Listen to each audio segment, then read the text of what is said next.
আয়ার পরবর্তী অংশে বলছেন খালিদিনা ফিহা লা ইয়াবগুনা আনহা ওয়ালা। ঈমান আপনাদের নারী হোক পুরুষ হোক, যে ব্যক্তি ঈমান আনয়ন করবে এবং নেক কাজ করবে, রব্বুল আলামিন তাদের জন্য সুন্দর করে পবিত্র জীবন দান করবেন। ইহলৌকিক জীবনে কি জীবন দান করবেন? পবিত্র জীবন। সবাই বলেন কি জীবন? পবিত্র জীবন দান করবেন। লা ইলাহা ইল্লাল্লাহ আদম সফিয়ুল্লাহ, ইব্রাহিম আলাইহিস সালামের সময় কালিমা ছিল লা ইলাহা ইল্লাল্লাহ ইব্রাহিম খলিলুল্লাহ। হযরত দাউদ আলাইহিস সালামের সময় কালিমা ছিল লা ইলাহা ইল্লাল্লাহ দাউদ খলিফাতুল্লাহ। হযরত ঈসা আলাইহিস সালামের সময় কালিমা ছিল লা ইলাহা ইল্লাল্লাহ ঈসা রূহুল্লাহ।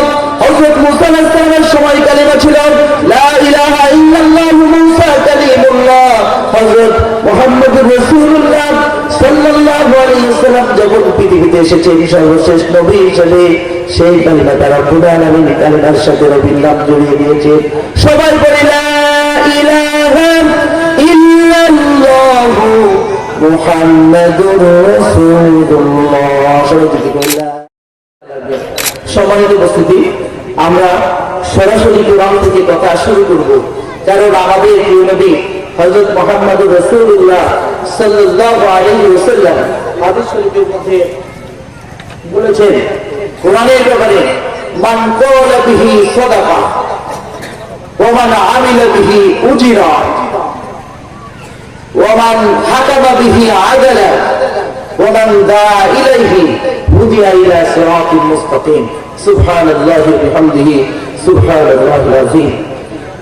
প্রিয় নবী সাল্লাল্লাহু আলাইহি ওয়াসাল্লাম বলেছেন মান ক্বালা বিহি সাদাকা, কোরআন থেকে যে কথা বলবে সে সত্য কথা বলবে।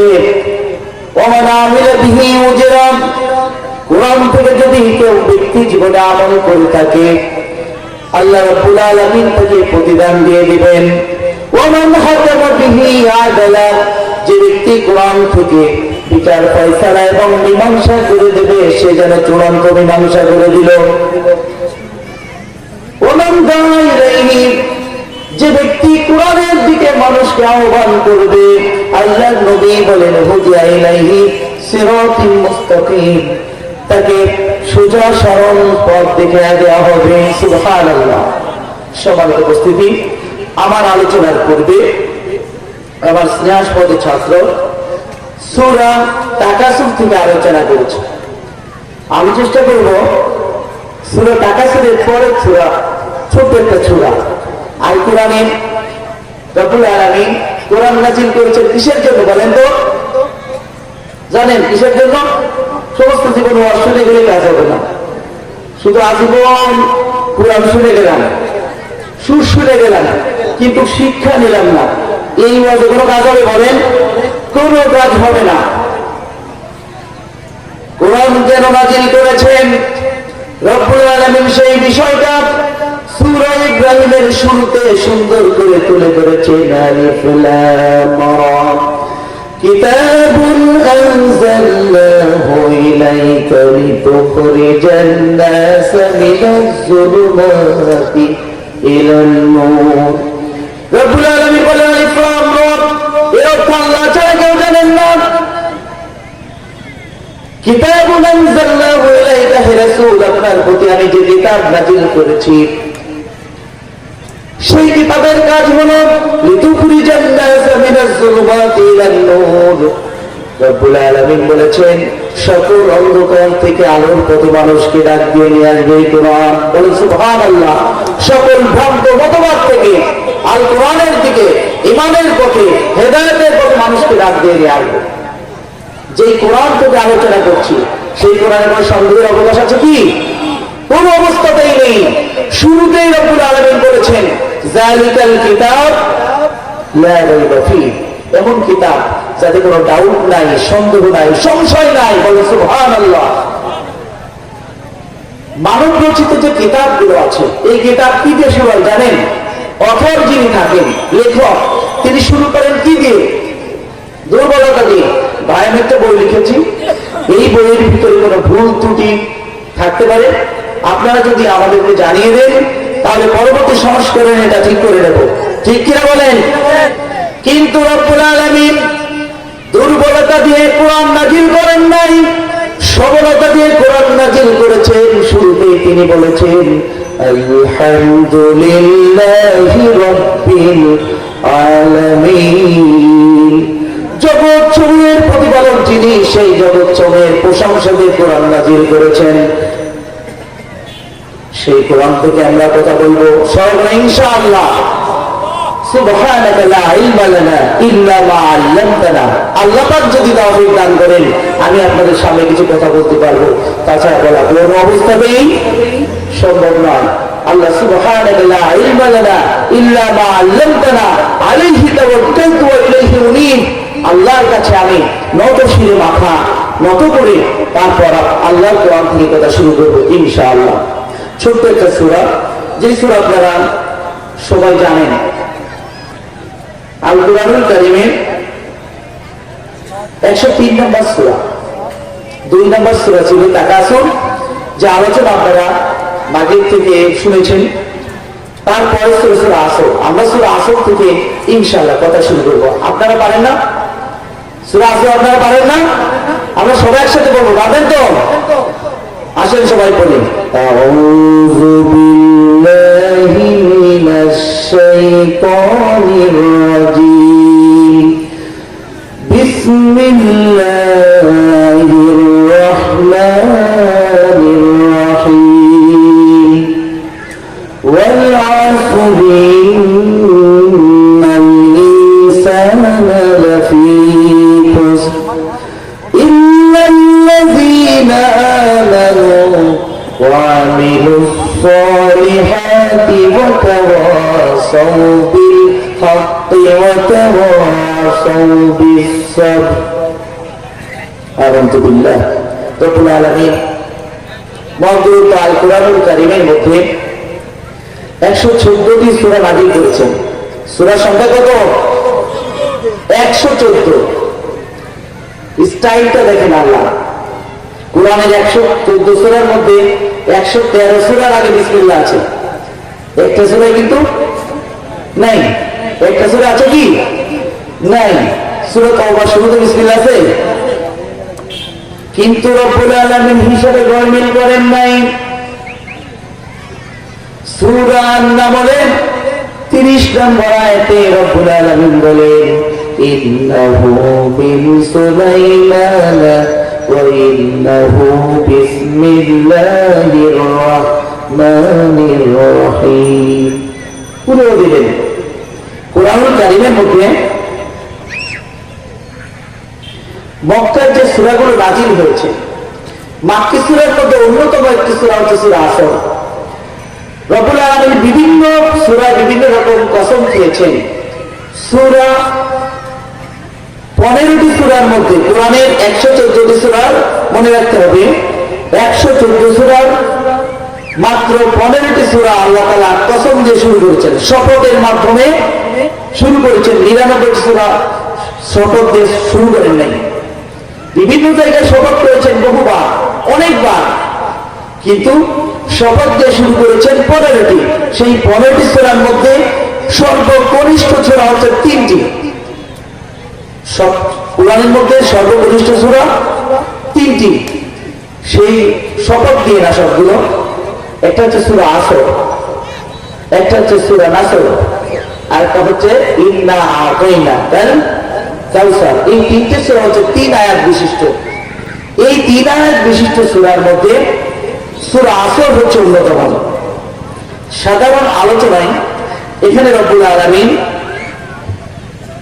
সাধারণ অনুবাদ আপনাদেরকে শোনাচ্ছি। ওয়াল আসরি, আল্লাহ তাআলা বলেন আমি সময়ের কসম খাচ্ছি, যুগের কসম খাচ্ছি, ইতিহাসের কসম খাচ্ছি। তারপরে বলছেন ইন্নাল ইনসানা লাফি খুসর, নিশ্চয় সকল মানুষ ক্ষতির মধ্যে রয়েছে। এখানে সকল মানুষ বলতে সব ধরনের মানুষকে বোঝানো হয়েছে। ইল্লাল্লাযীনা আমানু, তবে ইস্তিসনা করা হয়েছে যারা ঈমান আনবে, ওয়া আমিলুস সলিহাত, নেক কাজ করবে, ওয়া তাওয়াসাউ বিল হক, সত্যের উপরে অবিচল থাকবে, পরস্পরকে সত্যের উপদেশ দেবে, পরস্পর পরস্পরকে ধৈর্যের উপদেশ দেবে। এই চারটি কাজ যারা করবে তারা সফল কাম। বলে সুবহানাল্লাহ। এখন আমরা একটু নিচের দিকে যাই। আলোচ্য সূরার নামকরণ করা হয়েছে ওয়াল আসরি, প্রথম সূরার প্রথম অংশ, প্রথম আয়াত থেকে।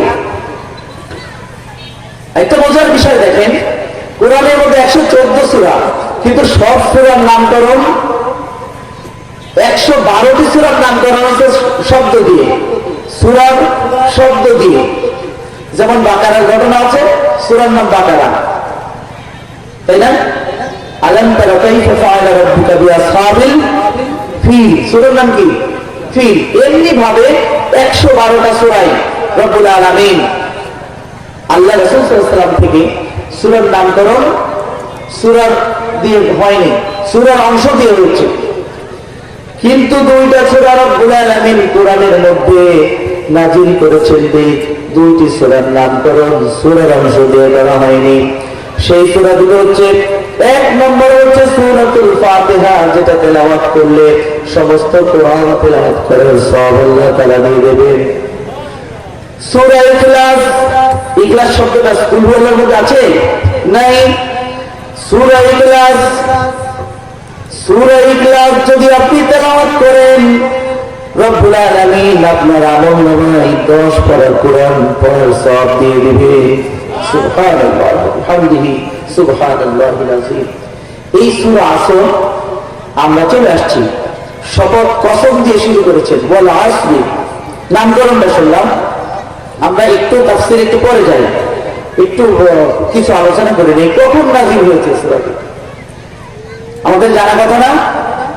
সূরা আসর মাক্কী জীবনের প্রথম দিকে যে সূরা নাযিল হয়, শপথ দিয়ে গুরুত্ব দিয়ে রব্বুল আলামিন নাযিল করেছেন সূরা আসর, তার মধ্যে অন্যতম একটি সূরা। আল্লাহ তাআলার কাছে আপনাদের যদি প্রশ্ন করা হয়, কসম আল্লাহ তাআলা কসম খেলেন সময়ে, আপনি বলেন সময়ের কসমটা দিবেন, সময়ের কসম তুমি আমার এই দাও, এই মাহফিলের কসম, রাসূলুল্লাহর কসম দেয়া যাবে? আল্লাহ ছাড়া কারো নামে শপথ করা যাবে না। কিন্তু রব্বুল আলামিন তিনি স্রষ্টা, তিনি সৃষ্ট জাতিকে কোন বিষয়টার গুরুত্ব আরোপ করার জন্য, সেই বিষয়টাকে গুরুত্ব দিয়ে তুলে ধরার জন্য শপথ দিয়ে অনেক সূরা নাযিল করেছেন। 15টি সূরা শপথের মাধ্যমে রব্বুল আলামিন কোরআনের মধ্যে নাযিল করে দিয়েছেন।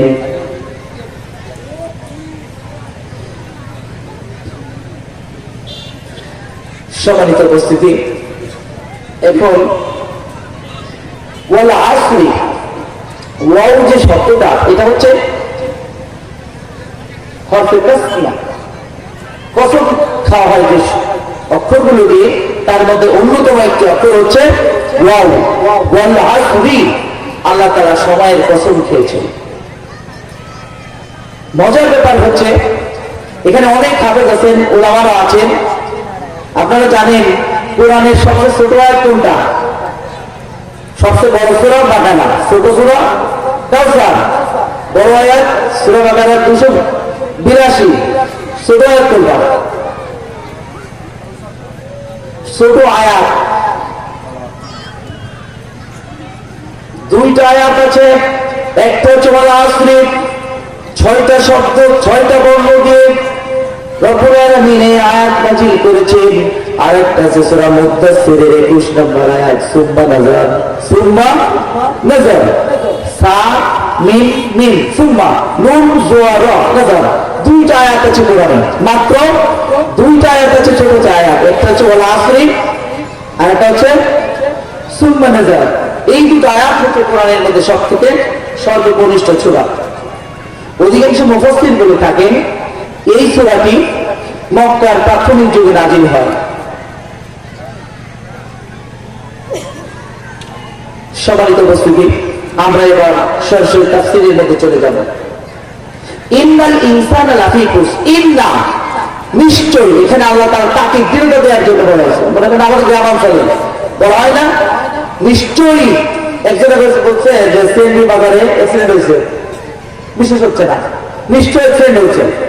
তাও বিশ্বাস হচ্ছে না। তারপরে বলছে নিশ্চয়ই অবশ্যই অ্যাক্সিডেন্ট হয়েছে, তার বিশ্বাসটা বাড়ে কিনা? যত কসমের ধাপ পাবেন গুরুত্ব তত বেশি হবে। ঠিক রব্বুল আলামিন এই সূরার মধ্যে ইন্না হরফে মুশাব্বাহ বিল ফিল এখানে তাকিদ দিয়ে শুরু করেছেন, এবং ইনসান লাফিকুস এখানে ফির আগে যে লামটা আছে লামে তাকিদ, দুইটা তাকিদ দিয়েছেন নিশ্চয়ই অবশ্যই সকল মানুষ ক্ষতির মধ্যে। সম্মানিত উপস্থিতি, এখানে রব্বুল আলামিন কোনো ধর্ম বর্ণ বলেন নাই, মানুষ যে সে ক্ষতির মধ্যে। স্পষ্ট করে বুঝতে হবে যারাই মানুষ তারাই ক্ষতির মধ্যে। মানুষ শব্দটি নাসিয়া থেকে আসছে না। যাই হোক, অধিক না গিয়ে আমরা মূল আলোচনায় যাচ্ছি। যত মানুষ আছে সকল মানুষ ক্ষতির মধ্যে আছে, চার শ্রেণী ব্যতীত। আজকে আমরা এই চার শ্রেণীতে ভালো করে শিখে যাবো ইনশাআল্লাহ। সবাই বলে ইনশাআল্লাহ। আল্লাহ পাক আমাদের তৌফিক দান করেন। সম্মানিত উপস্থিতি, সেই চার শ্রেণী কারা? ইল্লাল্লাযীনা আমানু, যারা ঈমান এনেছে। দুই, সবাই বলেন এক নম্বরে কারা? ঈমানদার। এক নম্বরে কারা? জোরে বলতে হবে, সমস্ত রাজ্য অসুবিধা গেলে হবে না। আজকে আমার অন্তত কিছু বড় প্রশাসন শিক্ষক হিসেবে পড়ায় দেব। এক নম্বর ঈমানদার কারা? যারা ঈমান এনেছে। দুই, ওয়ামিলুস সালিহাত, যারা নেক কাজ করেছে। তিন, ওয়াতাওয়াসাউ বিল হক, যারা পরস্পরকে সত্যের উপরে উপদেশ দিয়েছে। ওয়াতাওয়াসাউ বিস সাবর, এবং পরস্পরকে ধৈর্যের উপদেশ দিয়েছে। এই চার শ্রেণী ব্যতীত সব মানুষ ক্ষতির মধ্যে নিমজ্জিত। আমরা যদি দেখতে পাই এখানে দেখে আল্লাহ তাআলা একটা দারুণ শব্দ ব্যবহার করেছেন, কুফর। খাসিরা, খাসারা ইয়াকসিরু, তাই না? ধ্বংস হয়ে যাওয়া, মানে মূলচ্ছেদ হয়ে যাওয়া, ধ্বংস হয়ে যাওয়া। দুটো আছে, আরবিতে দুটো শব্দ আছে ক্ষতি বোঝাতে। একটা হচ্ছে লোকসান, লোকসান বাংলায় যাকে আমরা লোকসান বলি। এই ব্যবসায়ীরা আমাদের অনেক সুরি ব্যবসায়ী বা দোকান ব্যবসায়ীরা আছেন না, লোকসান দেয় না। লোকসান শব্দটা আরবি লোকসান থেকে এসেছে। একটা হচ্ছে লোকসান আর একটা হচ্ছে কুফর। লোকসান শব্দের অর্থ হচ্ছে সামান্য ক্ষতি হওয়া। একজনে 500 টাকা নিয়ে ব্যবসা করতে গেছে, 100 টাকা ক্ষতি হয়েছে, এটা সামান্য ক্ষতি, পোষায় নিতে পারবে পরের দিন, লাভ ক্ষতির ব্যাপার। কিন্তু আর একজনে ব্যবসা করতে গেছে 5 লাখ টাকা নিয়ে, লাভ তো দারুণ লাভ করার ইচ্ছা। পরবর্তীতে দেখা গেল পুঁজিও শেষ, লাভও শেষ। আগুন করলে কি হয়? ধরেন কিছু কিছু আমাদের এলাকার মুরব্বীরা অনেকে বলে থাকেন, যে ঘরে চুরি হয় কিছু থেকে যায়, কিছু নিয়ে যায়। আর যে ঘরে আগুন জ্বলে হঠাৎ মনে করেন সার্কিট ফায়ার হয়ে গেল, আগুন চলে গেল, সব ধ্বংস হয়ে যায়, তাই না? খুসুর বলতে হচ্ছে সব ধ্বংস হয়ে যাওয়া। ইমাম শাফিঈ রাহমাতুল্লাহি আলাইহি তিনি বলেন, সূরা নাজিলের পরে রব্বুল আলামিন যদি কোন সূরাও নাজিল না করতেন সমস্ত মানুষ হিদায়াতের পথ পেয়ে যেত। সুবহানাল্লাহ। ইমাম শাফিঈ জানেন লোক নাকি? শাফিঈ মাযহাবের প্রতিষ্ঠাতা, আহলুস সুন্নাত ওয়াল জামাতের অন্যতম একজন ইমাম, ইমাম শাফিঈ রাহমাতুল্লাহি আলাইহি তিনি বলেছেন, সূরা নাজিলের পরে আর যদি কোন সূরা রব্বুল আলামিন নাজিল নাও করতেন তাও কোরআন আমাদের জন্য যথেষ্ট হয়ে যেত। সুবহানাল্লাহি ওয়া বিহামদিহি সুবহানাল্লাহিল আযীম। সম্মানিত উপস্থিতি, এখন রব্বুল আলামিন শপথ গ্রহণ করেছে বিষয়টাকে মূল্যায়ন করার জন্য, কোন বিষয়টাকে গুরুত্ব দেওয়ার জন্য আল্লাহ শপথ করেছেন। আর জায়গা আছে, আর জায়গা আছে। স্বয়ং রব্বুল আলামিন সময়ের শপথ করেছেন, ইতিহাসের শপথ করেছেন, যুগের শপথ করেছেন, মহাকালের শপথ করেছেন। রব্বুল আলামিন কেন করেছেন? আমাদের মনে যাতে দৃঢ় বিশ্বাস এবং আস্থা জন্ম নেই যে আমি পরবর্তীতে যে কথাগুলো বলবো এই কথাগুলো তোমরা দৃঢ় চিত্তে মেনে নাও, হেদায়েতের পথ পেয়ে যাবে, এবং তোমরা এই 4টি আমল যদি করতে পারো রব্বুল আলামিন তোমাদেরকে জান্নাতুল ফিরদাউস দিয়ে দিবেন। বলেন সুবহানাল্লাহ। সম্মানিত উপস্থিতি, 1 নম্বরে রয়েছে ঈমান। 1 নম্বর কি? ঈমান শব্দটি শব্দগতভাবে ফাআলের মজদার আমানা ইউমিনু ঈমানান ফাহুয়া মুমিন। ঈমান শব্দটি বোধহয় ফাল থেকে এসেছে। শাব্দিক অর্থ হচ্ছে বিশ্বাস করা, মেনে নেওয়া, না দেখে বিশ্বাস করা। আনফিল যাকে বলা হয় কি, আল্লাহকে দেখেন, এই যে কত বড় বিরাট যার মামা সহ আপনারা অনেকে আছে, আল্লাহকে কি দেখা যায়?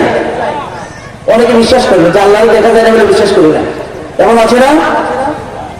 কিন্তু আমরা অনেক কিছু, এই যে নেটওয়ার্ক আছে দেখছেন আপনারা, অনেকে আতর লাগে আসছে, গ্রাম করছে, তাই না? সুঘ্রাণ দেখা যায়, বাতাস দেখা যায়। আল্লাহর অনেক সৃষ্টিকে আমরা দেখি না, বিশ্বাস করি, অথচ কপাল পোড়া আমরা আল্লাহকে না দেখে অনেকে বিশ্বাস করতে চায় না। সত্য কিনা বলেন? ঈমান কি জিনিস?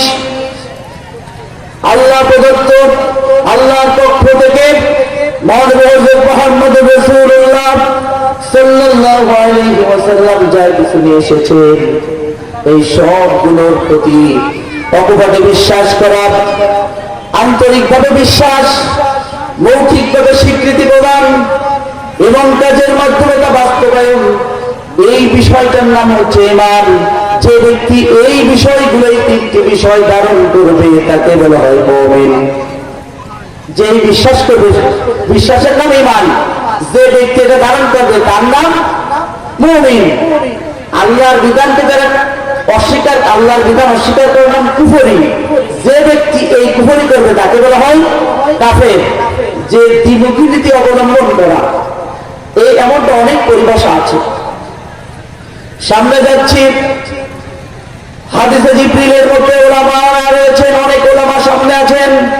হাদিসে জিবরিলের মধ্যে হযরত জিবরিল আমিন একদিন নবী সাল্লাল্লাহু আলাইহি ওয়াসাল্লামের সামনে এসে বিভিন্ন কিভাবে রাসূলের কাছে প্রশ্ন করতে হয় সেই বিষয়টা শিক্ষা দানের জন্য রব্বুল আলামিন জিবরিল আমিনকে পাঠালেন।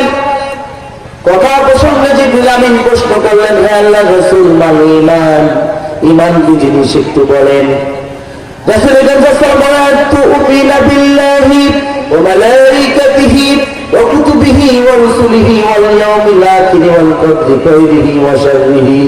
এই বিষয়গুলোর প্রতি ঈমান আনার নাম হচ্ছে, বিশ্বাস স্থাপন করার নাম হচ্ছে ঈমান। হযরত জিবরিল আমিন বললেন, সাদাকাতা, আপনি সত্য বলেছেন। ঈমান, এই বিশ্বাস কিভাবে করব? রব্বুল আলামিন প্রত্যেক নবীকে একটা মিশন দিয়ে পাঠিয়েছেন, সেই মিশন হচ্ছে লা ইলাহা ইল্লাল্লাহ। সবাই বলেন লা ইলাহা ইল্লাল্লাহ। হযরত আদম আলাইহিস সালামকে মিশন দেওয়া হয়েছে। মিশন কিন্তু একটা, যেই জামানায় যে নবী সেই নবীর নাম জড়িয়ে দেওয়া হয়েছে রব্বুল আলামিন। আমরা কালিমার মধ্যে দেখতে পাই হযরত আদম আলাইহিস সালামের সমসাময়িক, আদম আলাইহিস সালামের সমসাময়িক লা ইলাহা ইল্লাল্লাহ আদম সফিয়ুল্লাহ। ইব্রাহিম আলাইহিস সালামের সময়ের কালিমা ছিল লা ইলাহা ইল্লাল্লাহ ইব্রাহিম খলিলুল্লাহ। হযরত দাউদ আলাইহিস সালামের সময়ের কালিমা ছিল লা ইলাহা ইল্লাল্লাহ দাউদ খলিফাতুল্লাহ। হযরত ঈসা আলাইহিস সালামের সময় কালিমা ছিল লা ইলাহা ইল্লাল্লাহ ঈসা রূহুল্লাহ। হযরত মুসা আলাইহিস সালামের সময় কালিমা ছিল লা ইলাহা ইল্লাল্লাহ মুসা কালিমুল্লাহ। হযরত মুহাম্মদুর রাসূলুল্লাহ সাল্লাল্লাহু আলাইহি ওয়াসাল্লাম যখন পৃথিবীতে এসেছেন সর্বশেষ নবী হিসেবে, সেই কালিমা তারা খুদার আমিন কালিমার সাথে নবীর নাম জড়িয়ে দিয়েছে। সবাই বলে লা ইলাহা ইল্লাল্লাহ মুহাম্মাদুর রাসূলুল্লাহ। সবাই যদি বলে লা ইলাহা ইল্লাল্লাহ, লা ইলাহা ইল্লাল্লাহ।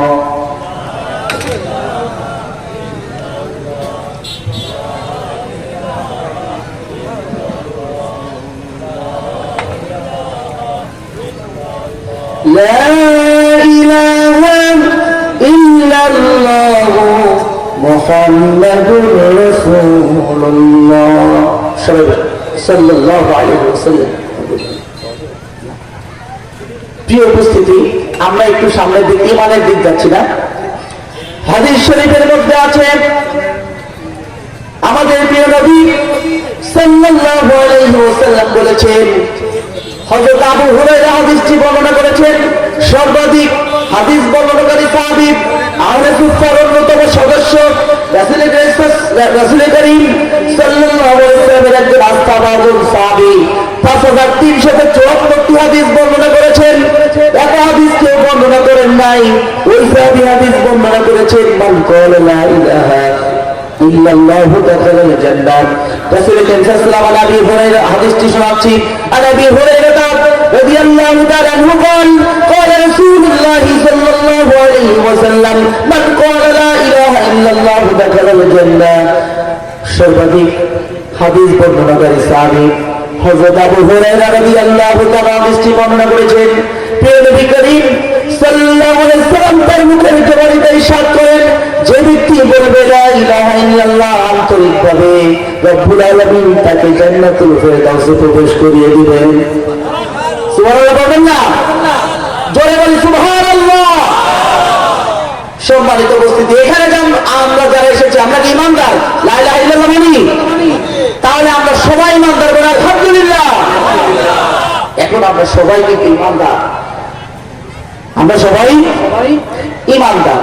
এই ইমানের সুন্দরভাবে কালেমার দুইটা অংশ, একটা হচ্ছে লা ইলাহা ইল্লাল্লাহ, আরেকটা অংশ মুহাম্মাদুর রাসূলুল্লাহ।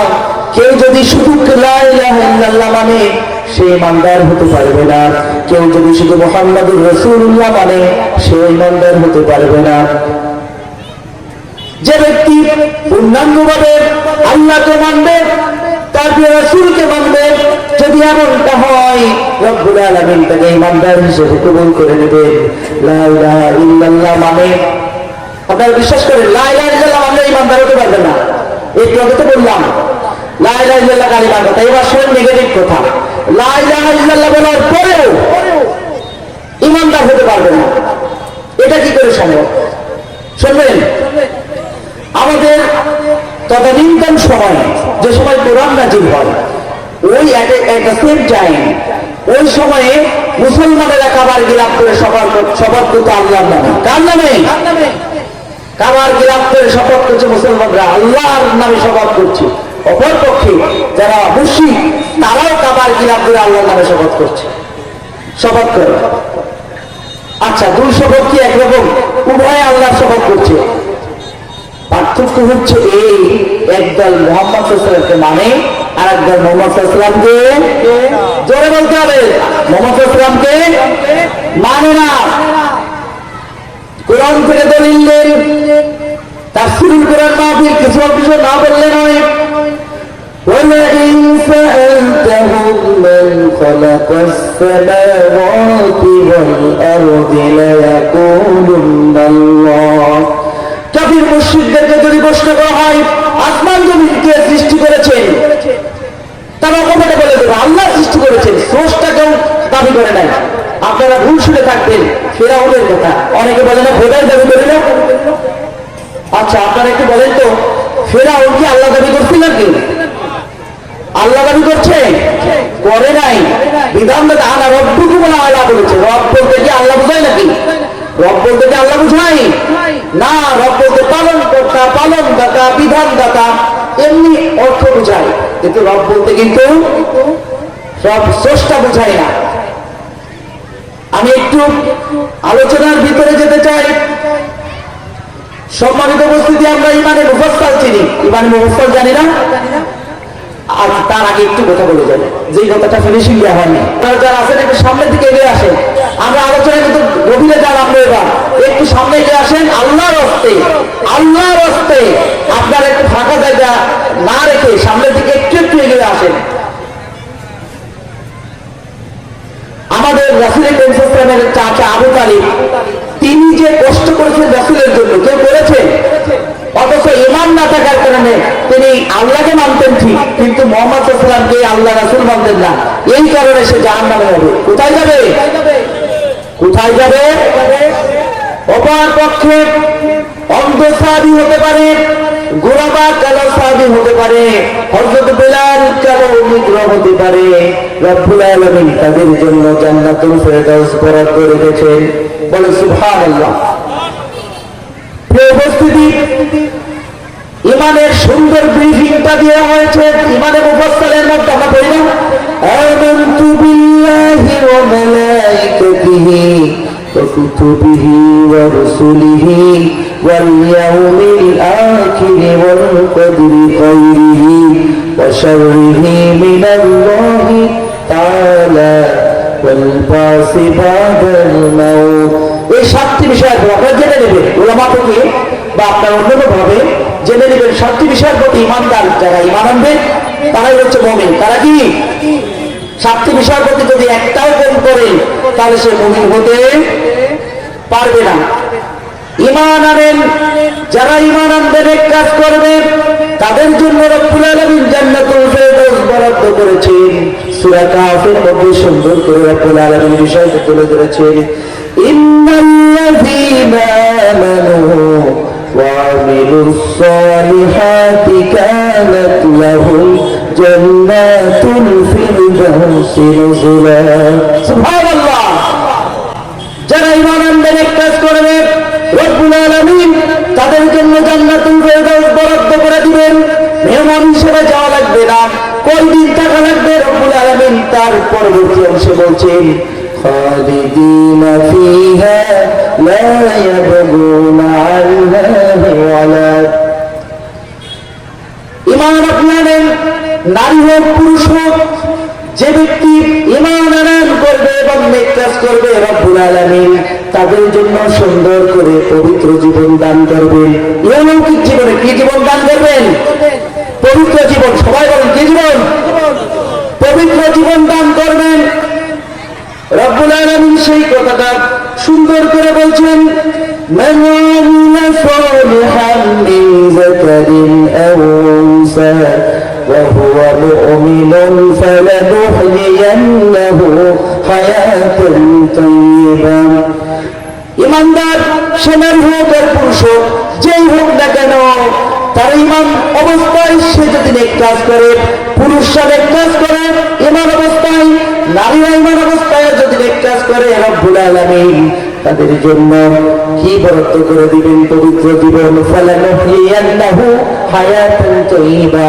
রব্বুল আলামিন এখানে লামে তাকিদ নুনে সাকিরা ব্যবহার করেছেন। নিশ্চয় অবশ্যই তাদেরকে আমি কি দেব?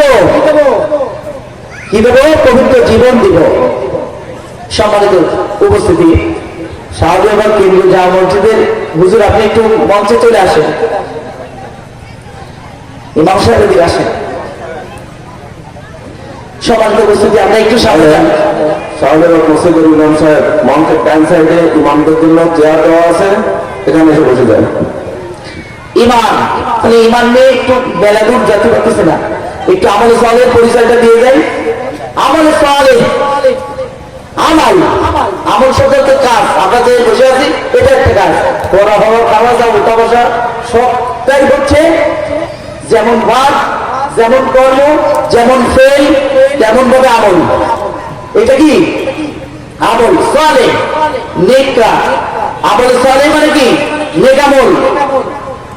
এই নেক আমলের বিষয়ে ঈমান অবস্থায় আল্লাহ সন্তুষ্টি অর্জনের জন্য আপনি যা করবেন সব নেক আমল। বুঝতে পারতেছি না? আমার কথা বুঝতে সমস্যা হচ্ছে? ঈমান অবস্থায় আল্লাহকে সন্তুষ্ট করার জন্য আল্লাহ এবং রাসূলের দেখানো পন্থায় নিজের জীবনকে সঁপে দেওয়ার নাম হচ্ছে আমলে সালেহ। আমলে সালেহ। একটু খেয়াল করতে হবে, ঈমান অবস্থায় যে অনেকে ধরেন ঈমান ছাড়া 1000 টাকার নোট,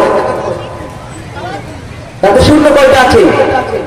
আচ্ছা বাইরে খেয়াল করে যাবে না, তিনটা আছে না? তার আগে একটা কোন একটা ডিজিট আছে না? এক। ওই এক তুলে দেন, ওই 3 শূন্যের মূল্য আছে?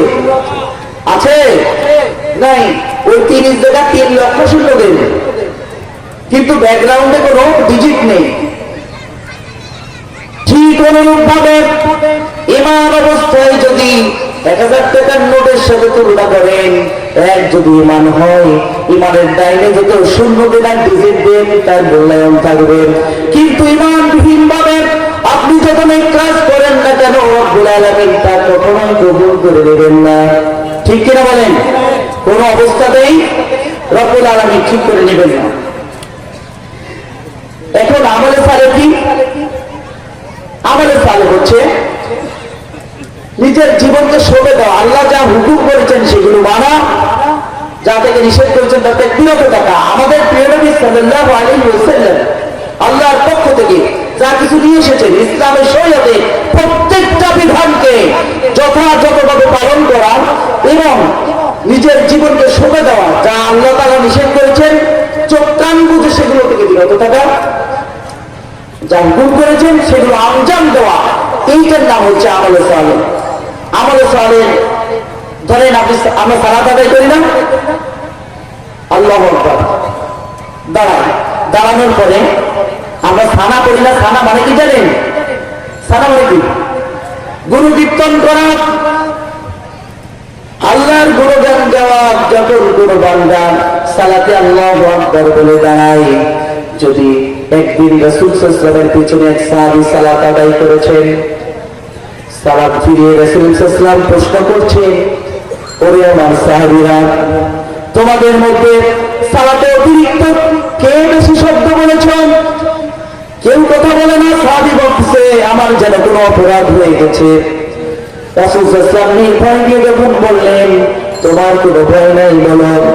সাহাবী বলছেন, আমি বলেছিলাম আপনি যখন তাকবীর দিয়েছেন আল্লাহর প্রশংসা করেছি, আল্লাহু আকবার কাবীরা ওয়ালহামদুলিল্লাহি কাসীরা ওয়া সুবহানাল্লাহি বুকরাতাও ওয়া আসীলা, এই দোয়াটা বলেছি। তখন রাসূল সাল্লাল্লাহু আলাইহি ওয়াসাল্লাম বলেন, ওরে আমার সাহাবী, আমি সবটা দেখতে পাই, রব্বুল আলামিন দেখার তৌফিক দিয়েছেন। তুমি যখন এই দোয়া পড়তেছিলে, রব্বুল আলামিন তোমার জন্য আসমানের 7টি দরজা খুলে দিয়েছে। কয়টি দরজা? আমরা বলবো না? সবাই একবার আমল করি। আল্লাহু আকবার কাবীরা ওয়ালহামদুলিল্লাহি কাসীরা ওয়া সুবহানাল্লাহি বুকরাতাও ওয়া আসীলা। তা নামাজে যাবার আগে একটু বাইরে বাকি পেয়েছেন? সামি আল্লাহু লিমান হামিদা বলে ইমাম দাঁড়ায়, তাই না? আমরাও দাঁড়াই, রব্বানা লাকাল হামদ। তারপরে কি বলি? হামদান কাসীরান তাইয়িবান মুবারাকান ফীহি। এই দোয়াগুলো বলি না?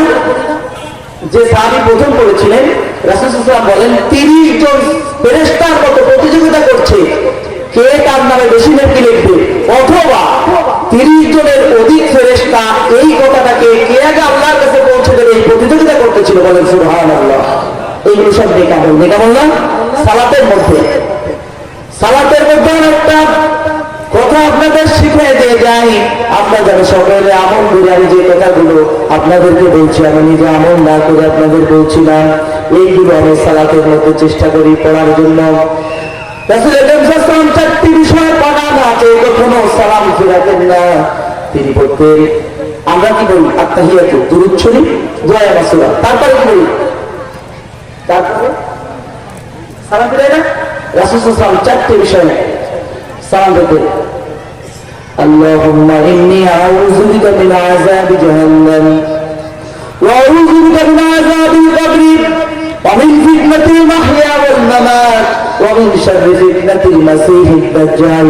রব্বুল আলামিনের রাসূল, প্রিয় রাসূল, তিনি জান্নাতের শুভ সংবাদ প্রাপ্ত, তিনি মাকামে মাহমুদের মতো সুউচ্চ সম্মানের অধিকারী, নবীকুল শিরোমণি। রব্বুল আলামিন যার জীবনের আগে পরের সকল গুনাহ মাফ করে দিয়েছেন। গফরাল্লাহু মা তাকদ্দামা মিন যামবিহি ওয়া মা তাআখার। রাসূল সাল্লাল্লাহু আলাইহি ওয়াসাল্লামের জীবনের আগের এবং পরের গুনাহ রব্বুল আলামিন মাফ করে দিয়েছেন। সেই রাসূল যদি 4টি বিষয় পানা চাইতে পারেন, আমাদের নবীজি সালাম ফিরানোর আগে বলতেন, আল্লাহুম্মা ইন্নী আউযু বিকা মিন আযাবি জাহান্নাম। রব্বুল আলামিন, জাহান্নাম তো ভয়ঙ্কর জায়গা, ওই জায়গা থেকে রব্বুল আলামিন তুমি আমাদের হেফাজত করো। বল সুবহানাল্লাহ। আল্লাহ, জাহান্নাম তো ভয়ঙ্কর জায়গা, তুমি আমাদের নিয়ে নাও। আল্লাহুম্মা ইন্নী আউযু বিকা মিন আযাবি জাহান্নাম। আমাদের নবীজি বলতেন, আল্লাহ তুমি আমাকে জাহান্নামের আযাব থেকে বাঁচাও। আউযু বিকা মিন আযাবিল কবর। আল্লাহ, কবরে যে আযাব হবে আমি সহ্য করতে পারবো না, তুমি কবরে আযাব থেকে আমাকে বাঁচিয়ে দাও। মিন শাররি ফিতনাতিল মাহইয়া ওয়াল মামাত। রব্বুল আলামিন জীবন মৃত্যুতে কত ফিতনা, আল্লাহ তুমি ফিতনা থেকে আমাকে বাঁচাও। আউযু বিকা মিন শাররি মাসিহিদ দাজ্জাল। আল্লাহ কিয়ামতের আগে যে দাজ্জাল আসবে, দাজ্জাল আসবে, মুমিনরা বিচ্যুত হয়ে যাবে ঈমান থেকে। আল্লাহ তুমি এই দাজ্জালের ফিতনা থেকে আমাকে বাঁচাও। আমরা এই আমলগুলো করতে পারবো না, বলেন ইনশাআল্লাহ। আমরা সবাই বলি আল্লাহুম্মা ইন্নী আউযু বিকা মিন আযাবি জাহান্নাম ওয়া আউযু বিকা মিন আযাবিল কবরি ওয়া মিন ফিতনাতিল মাহইয়া ওয়াল মামাত ওয়া মিন শাররি ফিতনাতিল মাসীহিদ দাজ্জাল।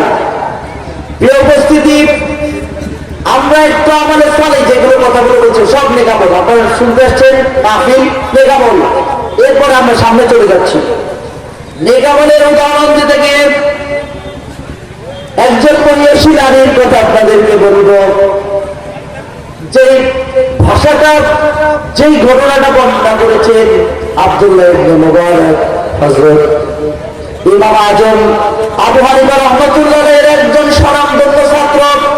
মন দিয়ে শুনতে হবে, ইমাম আজম আবু হানিফা রাহমাতুল্লাহ আলাইহি এর স্বনামধন্য ছাত্র হযরত আব্দুল্লাহ ইবনে মুবারক হজ করতে গেছিলেন। হজ শেষে মানুষ সবাই চলে গেল, তিনিও তার উট নিয়ে চলে যাচ্ছিলেন। হঠাৎ দেখতে পেলেন কে যেন একটা স্তূপের মতো দেখা যায়। তিনি কাছে গিয়ে দেখতে পেলেন একজন বৃদ্ধা মহিলা বসে আছেন চাদর মুড়ি দিয়ে। আব্দুল্লাহ ইবনে মুবারক ইসলামী শরিয়াতের বিধান অনুযায়ী তাকে সালাম দিলেন, আসসালামু আলাইকুম ওয়া রাহমাতুল্লাহ। বুড়িমা সালামের ওয়া আলাইকুম আসসালাম না বলে তিনি শুরু করে দিলেন সূরা কুরআন থেকে একটা আয়াত, সালামুন কাওলাম মির রাব্বির রাহিম। মহান রবের পক্ষ থেকে তোমার প্রতি সালাম। অর্থাৎ তিনি সরাসরি সালামের জবাব না দিয়ে, কোরআনের আয়াত দিয়ে সালামের জবাব তিনি দিচ্ছেন। এরপরে আব্দুল্লাহ ইবনে মুবারক তিনি প্রশ্ন করলেন,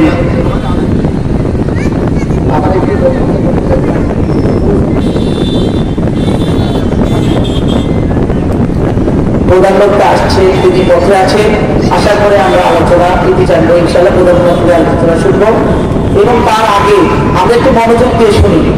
আচ্ছা, আমার কথা বুঝতে আপনাদের কোনো কষ্ট হচ্ছে নাকি? কষ্ট হচ্ছে? বন্ধ করে দেবো? চলবে ইনশাআল্লাহ। দোকানপাটে যারা আছেন, দোকানে দয়া করে আপনাদেরকে করজোরে মিনতি করছি, আপনারা দয়া করে আমাদের মাহফিলে এসে বসেন এবং এই জান্নাতের বাগানে এসে বসেন। আমরা সবাই মিলে একসাথে কিছু কথা শুনি, কিছু কথা বলি এবং আমলের জন্য কিছু কথা যেন নিয়ে বাড়ি নিয়ে যেতে পারি। আল্লাহ পাক আমাদের তৌফিক দেন। একটু সামনে এগিয়ে বসেন, আমরা শুরু করি। বুড়িমাকে এবার আব্দুল্লাহ ইবনে মুবারক প্রশ্ন করছেন, আপনি এখানে স্তূপের মতো পড়ে আছেন, কারণটা কি? কেন এখানে পড়ে আছেন? বুড়িমা সরাসরি কোরআনের আয়াত দিয়ে জবাব দিচ্ছেন, ওয়া মান ইউদ্লিলিল্লাহু ফালা হাদিয়া লাহু। রব্বুল আলামিন যাকে পথভ্রষ্ট করেন তাকে হেদায়েতের কেউ নেই।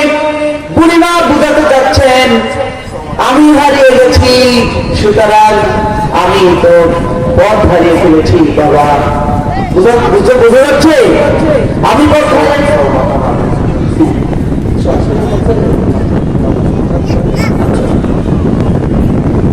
বুড়িমা সরাসরি কথা না বলে কোরআন থেকে বলছেন। এরপরে ওই বুড়িকে হযরত আব্দুল্লাহ ইবনে মুবারক প্রশ্ন করছেন, বুড়িমা আপনি এইখানে কেন আসছিলেন? কোথা থেকে আসছেন? দেশের বাড়ি কোথায়? বুড়িমা সরাসরি নিজের ভাষা দিয়ে কথা না বলে কোরআন দিয়ে কথা বলছেন। সুবহানাল্লাযী আসরা বিআবদিহি লাইলান মিনাল মাসজিদিল হারামি ইলাল মাসজিদিল আকসা। সূরা ইসরার প্রথম আয়াত, বনী ইসরাঈলের প্রথম আয়াত। রব্বুল আলামিন বলেছেন, পরম পবিত্র সেই সত্তা যিনি তার রাসূল মুহাম্মদুর রাসূলুল্লাহ সাল্লাল্লাহু আলাইহি সাল্লামকে রাত্রিকালীন সফর করিয়েছিলেন বাইতুল্লাহ থেকে বাইতুল মাকদাস পর্যন্ত। অর্থাৎ এই আয়াত দিয়ে বুড়িমা বোঝাতে চেয়েছেন আমার বাড়ি হচ্ছে ফিলিস্তিন, প্যালেস্টাইনে বাড়ি। আমি হজ করার জন্য এসেছিলাম, কিন্তু পথ হারিয়ে ফেলেছি। ওই হযরত আব্দুল্লাহ ইবনে মুবারক এরপরে প্রশ্ন করলেন, কতদিন এখানে আছেন? এবার কোরআন থেকে বলা যাবে। বুড়িমাকে যখন কষ্ট করলেন, বুড়িমা আপনি কয়েকদিন এখানে পড়ে আছেন এত কষ্টের সাথে, তিনি সরাসরি নিজের ভাষা দিয়ে বললেন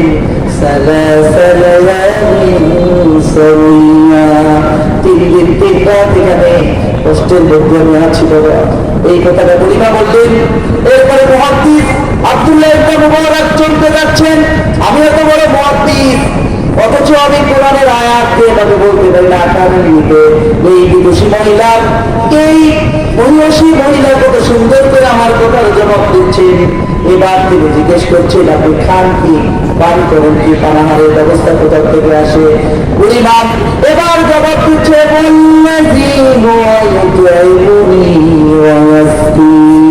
তিনি সেই সত্তা যিনি আমাকে খাওয়ান এবং পান করান। সুবহানাল্লাহ, দেখান আল্লাহ, দেখান। আব্দুল্লাহ ইবনে মুবারক একটা উত্তর দিচ্ছে, আমার কাছে কিছু খাবার আছে, বুড়িমা আপনি যদি চান তাহলে আমার থেকে খাবার গ্রহণ করতে পারেন। এবার বুড়িমা বলছেন, বুড়িমাকে প্রশ্ন করা হচ্ছে আপনি ওজুর ব্যবস্থা করেন কি দিয়ে? পানি তো দিচ্ছি না আশপাশে। বুড়িমা বলছেন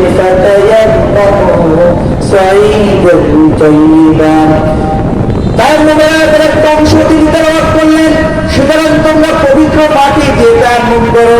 বুড়ি বোঝা চাচ্ছেন পানি আমি যদিও না পাই, এখানে পবিত্র মাটি আল্লাহ তাআলা দিয়েছেন, ওই পবিত্র মাটি দিয়ে আমি পবিত্রতার ব্যবস্থা করে থাকি। এরপরে বুড়িকে প্রশ্ন করা হচ্ছে, বুড়িমা আপনার স্পষ্ট কোনো খাবার তাকিয়ে দেখতে পাচ্ছি না, আপনার কাছে কিছু খাবার আছে আপনি খাবেন কিনা? আল্লাহ তো খাওয়ান, কিন্তু এখন একটু আমার থেকে মেহমান পরিগ্রহণ করেন। বুড়িমা বলছেন, বুড়িমা এবার সুন্দর করে জবাব দিচ্ছেন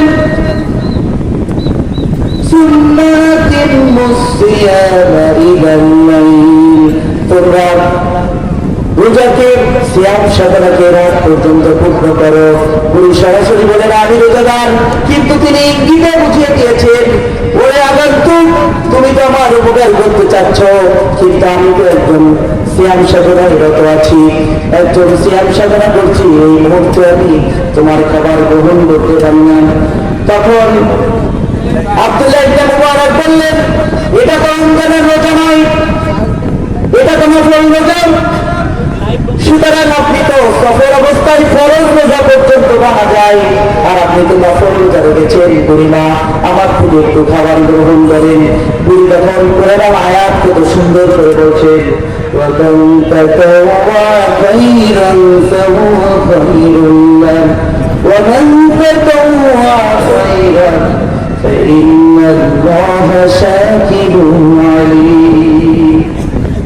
যে ব্যক্তি স্বেচ্ছায় সৎকর্ম করে আল্লাহ তার বিষয়টা জানেন। এরপরে তিনি বলছেন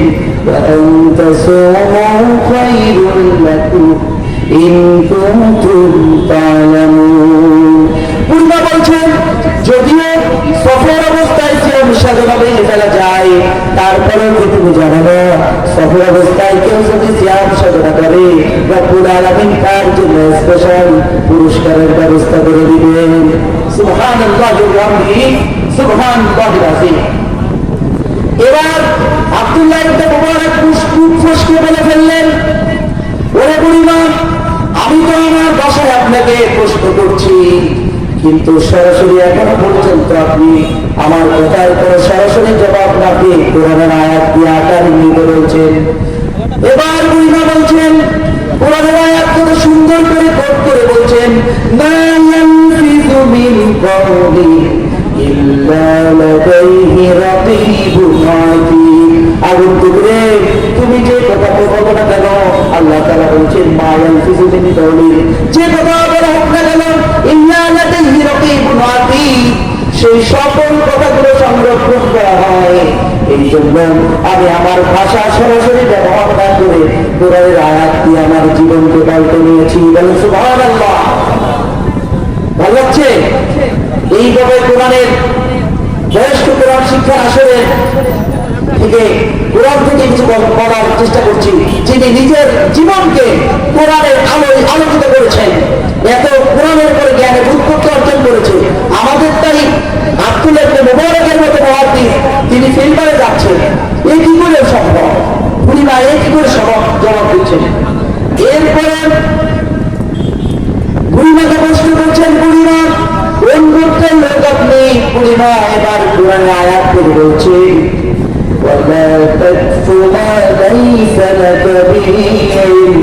যে ব্যাপারে তোমার জ্ঞান নাই, যে ব্যাপারে শোনার প্রয়োজন না, ওই ব্যাপারটা তুমি আমার কাছে জিজ্ঞেস করো না। সুবহানাল্লাহ। এরপরে মুহাদ্দিস বুড়িমাকে বলছেন, বুড়িমা আপনার কাছে ক্ষমা চাই, আমি যে বেয়াদবি করেছি সামান্য হয়তো আমার কথায় বেয়াদবি হয়ে যেতে পারে, আপনার ভাষায় কথা বলার জন্য জোর জবরদস্তি করেছি। বুড়িমা তখন একটা আয়াত তেলাওয়াত করলেন, লা তাসরিবা আলাইকুম ইয়াওমা ইয়াগফিরুল্লাহু লাকুম। আয়াতটা হচ্ছে, প্রথম বলেছিলেন হযরত ইউসুফ আলাইহিস সালাম তার ভাইরা যখন একসাথে এসেছিল, তিনি বলেছিলেন লা তাসরিবা আলাইকুমুল ইয়াওম, আজ তোমাদের উপর কোনো রাগ নাই, বিদ্বেষ নাই, অভিমান নাই, অভিযোগ নাই, তোমাদের সবাইকে মাফ করে দিলাম। আমাদের নবীজি মক্কা বিজয়ের পরে কাফেররা যখন ভয়ে জড় খাচ্ছিল, ঠিক সেই মুহূর্তে রব্বুল আলামিন সাধারণ ক্ষমা ঘোষণা করে দিয়ে বলেন, লা তাসরিবা আলাইকুমুল ইয়াওমা ইয়াগফিরুল্লাহু লাকুম। এই আয়াত দিয়ে বুঝিয়ে বোঝাতে চেয়েছেন আল্লাহ তোমাকে ক্ষমা করে দিবেন, সুতরাং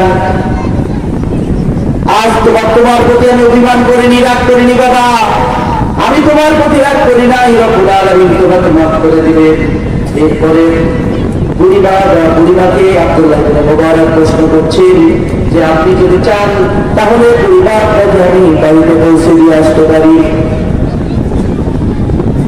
বুড়িমা এবার একই জবাব কোরআন থেকে, ওমা তাফআলু মিন খাইরিন ইয়ালামুল্লাহ, যে স্বেচ্ছায় সৎকর্ম করবে রব্বুল আলামিন সেই বিষয়গুলো জানেন।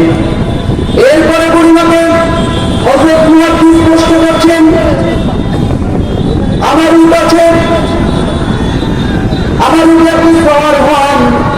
সেই সময় বুড়িমা উঠে সওয়ার হওয়ার সময় আব্দুল্লাহ ইবনে মুবারককে বললেন, বাবা তুমি একটু চোখ দিয়ে আমি করো। কোন আয়াত বলছেন, কুল্লিল মুমিনিনা ইয়াগুদ্দু মিন আবসারিহিম ওয়া ইয়াহফাযু ফুরুজাহুম যালিকা আযকা লাহুম ইন্নাল্লাহা খাবীরুম বিমা ইয়াসনাউন।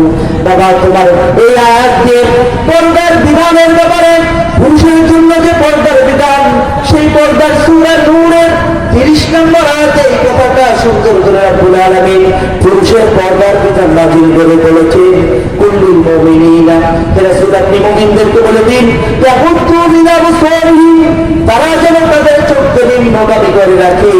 তার মানে আমি বৃদ্ধা মানুষ হতে পারি, ওরে মুহাদ্দিস, ওরে আগন্তুক, ওরে উপকারী ব্যক্তি, তুমি তোমার চোখকে একটু নিম্নগামী করো। এবার বুড়ি যখন উঠতে গেলেন তখন হঠাৎ উঠ ফসকে দাঁড়িয়ে গেল, বুড়ি পড়ে গিয়ে কথা বললেন।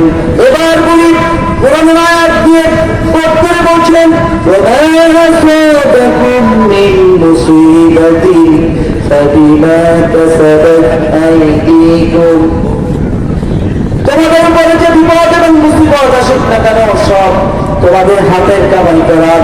রব্বুল আলামিন এই কথা, রব্বুল আলামিনের এই কথা যে বুড়িমা বোঝাতে চেয়েছেন, আমি হয়তো বৃদ্ধ মানুষ বলতে পারতেছি না, এই জন্য আমি ব্যথা পেয়েছি, কোনো সমস্যা নেই। এরপরে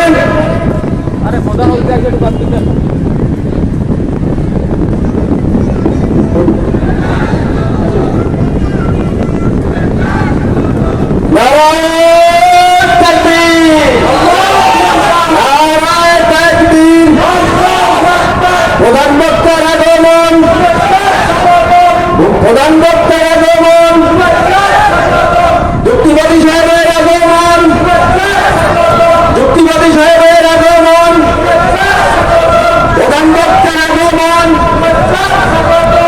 সভাপতি সাহেবের আগমন।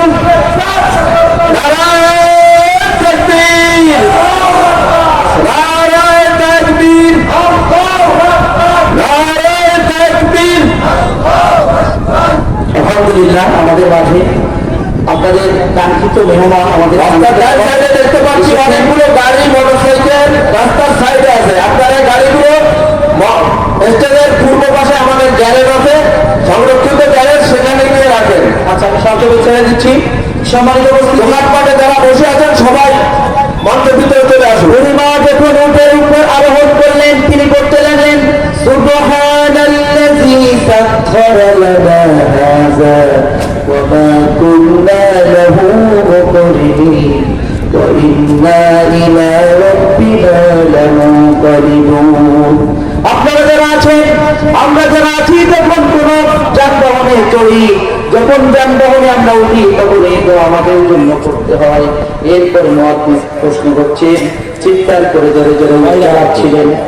এরপরে বুড়িমার কথা শুনে মুরাদ করছেন ওয়াকসিদি ফি মাশরিকা ওয়া গুদুমিন সাউফিক।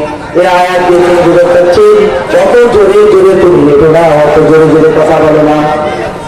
এরপর মুহাদ্দিস যখন গুনগুন করে গান গাইতে গাইতে যাচ্ছিলেন, তখন এই বুড়িমা তখন বলছেন